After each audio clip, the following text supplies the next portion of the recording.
On est reconnaissant à la ministre d'avoir pris le temps et puis de nous écouter, de vouloir qu'on nous raconte aussi ce qui s'est passé et d'être rentré, de s'intéresser vraiment. Et je pense que même pour nous humainement, dans le travail de reconstruction aussi qu'on est en train de faire suite à cet événement-là, je pense que ça semble être à chaud un peu réparateur et vraiment j'ai trouvé une ministre extrêmement humaine, extrêmement concernée.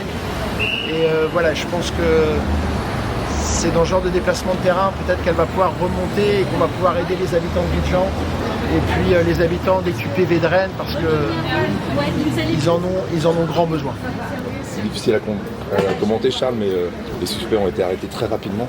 Ça veut dire qu'il y a eu un boulot assez dingue On s'est rendu compte que la police était extrêmement mobilisée lors de notre audition dès jeudi soir, puisque la police nous a demandé, dans la foulée de la fusillade, d'aller comment dirais-je, déposer au commissariat. Et on a vu dans l'agitation qu'il y avait qu'ils étaient extrêmement concernés, extrêmement actifs sur l'affaire.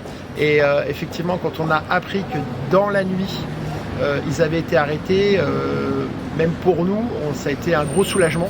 Voilà, on s'est dit les gens qui ont tiré sont plus dans la rue et ça, effectivement, ça nous a aidé à revenir ici dès le lendemain. Nous sommes restés en contact avec plusieurs personnes qui étaient dans le subway, une jeune personne qui a porté assistance avec nous, qui a fait le carreau, et puis surtout le papa de la petite fille. Voilà, on est en contact et on lui a retransmis d'ailleurs le rendez-vous qu'il y a demain pour l'aide psychologique. Voilà, donc oui, c'est un besoin, même un besoin de rester en contact avec les personnes qui étaient dans cet endroit-là à 17h, jeudi 17. Ouais, il y a un vrai besoin de se parler. D'ailleurs, on ne s'est jamais autant vu avec Nicolas. Voilà. Donc, vous allez devenir des vrais amis là. Comment ? Vous allez devenir des vrais amis. Ah, mais on l'était déjà avant. Est-ce que la visite de Mme Méadel, ça peut changer les choses sur le quartier, faire évoluer, faire reculer le trafic ?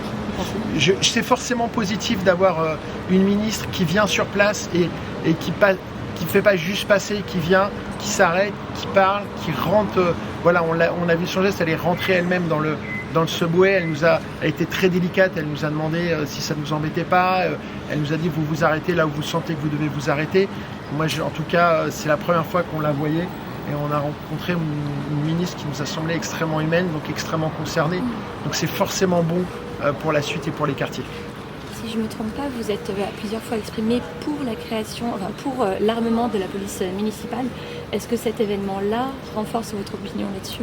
Alors, je vais être très clair sur l'armement de la police municipale. Dans la situation que nous avons vécue, elle ne sert à rien au sens où même les policiers nationaux qui sont intervenus, c'est pour ça qu'on a trouvé ça un peu long, c'est qu'ils ont eu besoin de s'équiper et pas de Glock 17 et de pistolets de poing.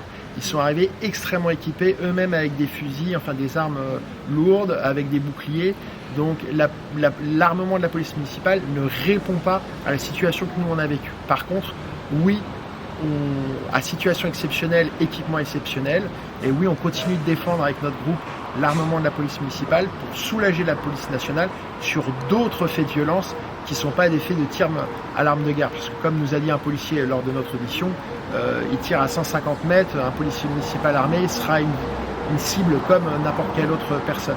Mais oui, on continue à le défendre pour d'autres faits de violence qui ne sont pas des faits de tir à l'arme lourde. Dans le quartier, si vous parlez avec les habitants, ils vous diront ce qu'ils nous disent systématiquement. Ils veulent des policiers présents qui restent dans le quartier, pas qui passent. Et les policiers sont demandeurs aussi.